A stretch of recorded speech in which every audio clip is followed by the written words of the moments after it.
খবর পড়ছি Indian news TV YouTube channel থেকে। প্রথমেই হেডলাইন্স।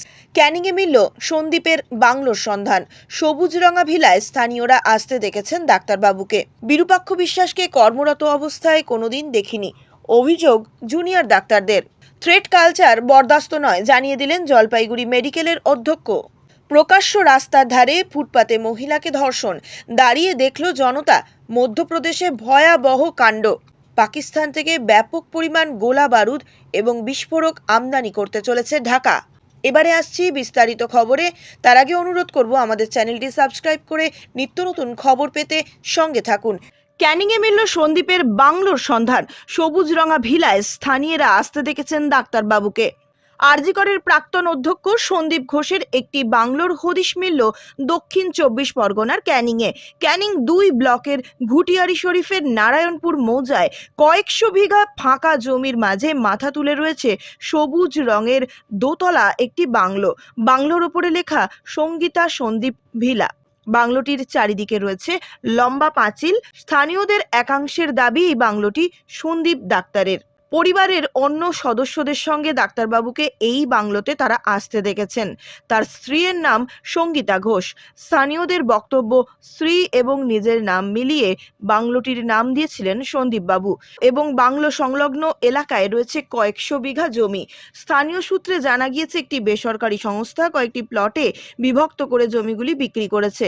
ওই সংস্থায় 2 বিঘা জমির ওপরে বাংলোটি তৈরি করেছিলেন, যেটি পরে সন্দীপ কেনেন। বাংলোর পাশে কয়েক বিঘা জমিতে খামার বাড়ি তৈরি করেছেন স্থানীয় কয়েকজন যুবক।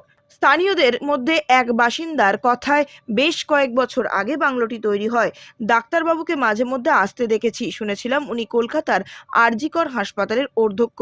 সন্দীপ কখনো বাংলোয় আসতেন? এই প্রশ্নের উত্তরে স্থানীয় ওই বাসিন্দা বলেন, সকাল 10টা নাগাদ আসতেন, আবার 4টে সাড়ে 4টে নাগাদ চলেও যেতেন। ডাক্তারবাবু এবং তার বাবা, মা এবং স্ত্রীকেও আসতে দেখেছি। প্রসঙ্গত, আরজিকর হাসপাতালে দুর্নীতির মামলায় গত সোমবার সিবিআই গ্রেপ্তার করেছে সন্দীপকে। আলিপুরের বিশেষ আদালত সন্দীপকে 8 দিন সিবিআই হেফাজতে রাখার নির্দেশ দিয়েছে। শুক্রবার সকালে সন্দীপের বেলেঘাটার বাড়িতে হানা দিয়ে তল্লাশি অভিযান শুরু করে ইডি। মনে করা হচ্ছে আর্থিক দুর্নীতির মামলায় তদন্তে এবার নামতে চলেছে এই কেন্দ্রীয় তদন্তকারী সংস্থাটিও। বিরূপাক্ষ বিশ্বাসকে কর্মরত অবস্থায় কোনোদিন দেখিনি, অভিযোগ জুনিয়র ডাক্তারদের। আরজিকর কাণ্ডের আবহে বর্ধমান মেডিকেল কলেজে ডাক্তার বিরূপাক্ষ বিশ্বাসের বিরুদ্ধে একাধিক অভিযোগ ওঠে। গত 9ই আগস্ট আরজিকরের সেমিনার হলে উপস্থিত থাকার অভিযোগ উঠেছে অভিক ও বিরূপাক্ষদের বিরুদ্ধে। এরই মধ্যে বিরূপাক্ষের বিরুদ্ধে মেডিকেল কলেজে থ্রেট কালচার কায়েম রাখারও অভিযোগ উঠল জুনিয়র ডাক্তারদের তরফ থেকে। বিরূপাক্ষ বিশ্বাস বর্ধমান মেডিকেল কলেজে হাসপাতালের প্যাথোলজি বিভাগের সিনিয়র রেসিডেন্ট ডাক্তার ছিলেন। কেন তিনি 9 তারিখ আরজিকর গিয়েছিলেন, কি করছিলেন সেই ঘটনাস্থলে, তা নিয়ে প্রশ্ন ওঠে। এই প্রবল বিতর্কের আবহে এবার ইতিমধ্যেই সাসপেন্ড করা হয়েছে বিরূপাক্ষ বিশ্বাসকে। বৃহস্পতিবার এই মর্মে নোটিশ দিল স্বাস্থ্য ভবন। এছাড়া ক্যান্টিনে 20,000 টাকারও বেশি ধার রয়েছে বলে অভিযোগ উঠেছে তার বিরুদ্ধে। থ্রেট কালচার বরদাস্ত নয়, জানিয়ে দিলেন জলপাইগুড়ি মেডিকেল কলেজের অধ্যক্ষ। ছাত্রদের তোলা অভিযোগের তদন্তে 5 জনের কমিটি উত্তরবঙ্গ মেডিকেল কলেজের রিপোর্ট 3 দিনে। বেলাগাম দুর্নীতির অভিযোগে গতকালই উত্তাল হয়েছে উত্তরবঙ্গ মেডিকেল কলেজ ও হাসপাতাল। ছাত্রদের টানা আন্দোলনের মুখে পদত্যাগ করতে হয়েছে বিশ্ববিদ্যালয়ের ডিন সন্দীপ সেনগুপ্ত ও সহকারী ডিন সুদীপ্ত শীলকে।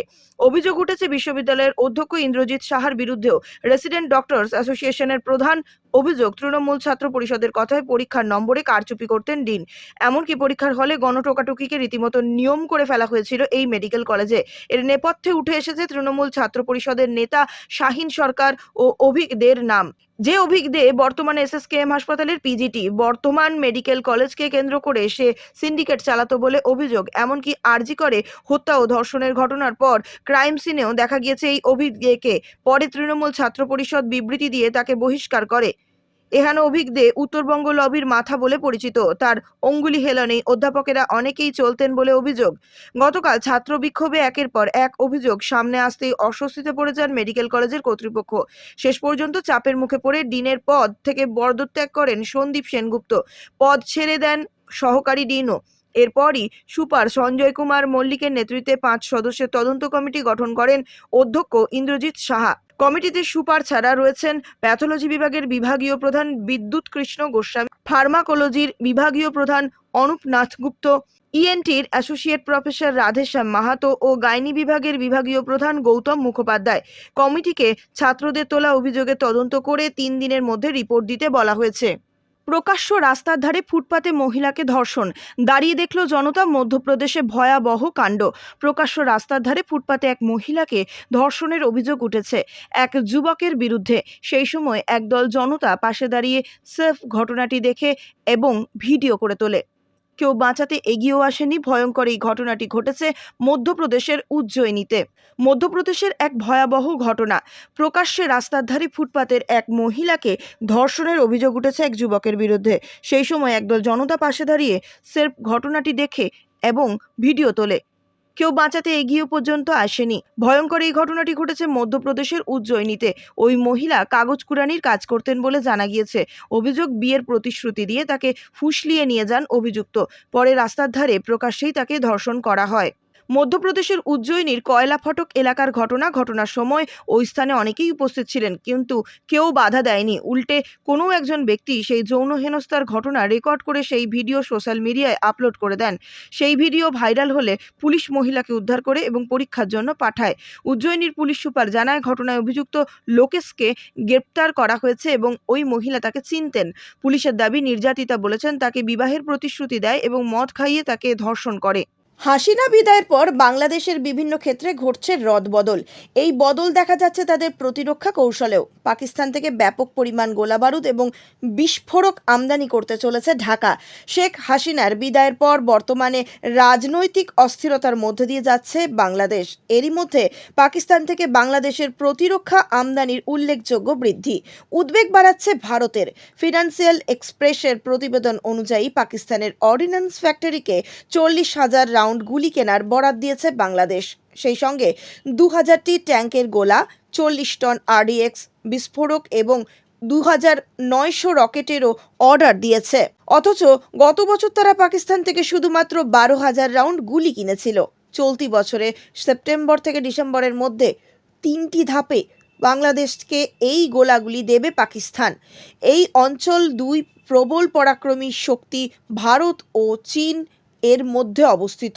তবে আঞ্চলিক ভূ রাজনীতিতে বরাবরই নিরপেক্ষ অবস্থান রেখেছে বাংলাদেশ। হাসিনার বিদায়ের পর পাকিস্তান থেকে যেভাবে সামরিক সরঞ্জাম আমদানি করছে বাংলাদেশ, তা ঢাকা ও ইসলামাবাদের মধ্যে সামরিক সহযোগিতার জোরদার হওয়ার একটা ইঙ্গিত বলে মনে করছেন সামরিক বিশেষজ্ঞরা। একই সঙ্গে বোঝা যাচ্ছে বাংলাদেশ তাদের প্রতিরক্ষা সক্ষমতা আরও বাড়াতে চাইছে। বাংলাদেশের প্রতিরক্ষা ক্রয়ের এই কৌশলগত পরিবর্তনে উদ্বিগ্ন ভারত। বাংলাদেশ ও পাকিস্তানের মধ্যে প্রতিরক্ষা সম্পর্ক জোরদার হওয়া মানে ভারতের আঞ্চলিক চ্যালেঞ্জ আরও বাড়বে। শেখ হাসিনা নেতৃত্বাধীন বাংলাদেশের সঙ্গে ঘনিষ্ঠ কূটনৈতিক ও অর্থনৈতিক সম্পর্ক ছিল ভারতের। তবে ঢাকায় এখন মোহাম্মদ ইউনূসের নেতৃত্বে এক নতুন সরকারের আগমন ঘটেছে। তারা ভারতের বদলে চীন পাকিস্তানের সঙ্গে সম্পর্ক জোরদার করতে বেশি আগ্রহী হবে বলে মনে করছে নয়াদিল্লি। বিশেষ করে বাংলাদেশ এই মুহূর্তে ভারত বিরোধী মনোভাব ক্রমেই বাড়াচ্ছে। বাংলাদেশের এই সকল ঘটনাকে যথেষ্ট গুরুত্ব দিয়ে দেখছে ভারত। প্রতিরক্ষা মন্ত্রী রাজনাথ সিং সেনাবাহিনীকে বাংলাদেশের পরিস্থিতি বিশ্লেষণ করার নির্দেশ দিয়েছেন। বাংলাদেশের ওপর নজর রাখতে বলেছেন। বৃহস্পতিবার অর্থাৎ 5ই সেপ্টেম্বর লখনৌয়ে জয়েন্ট কমান্ডার কনফারেন্স ছিল। ইউক্রেন এবং ইসরায়েলের যুদ্ধের উদাহরণ দিয়ে তিনি জানান, অপ্রত্যাশিতভাবেই যুদ্ধ শুরু হয়। তিনি বলেছেন, ভারতকে যে কোনো ঘটনার জন্য প্রস্তুত থাকতে হবে, কারণ প্রতিবেশী দেশগুলি অস্থিতিশীল আর এতে আঞ্চলিক শান্তি বিঘ্নিত হতে পারে। ভারতের জাতীয় নিরাপত্তার জন্য চ্যালেঞ্জও তৈরি হতে পারে।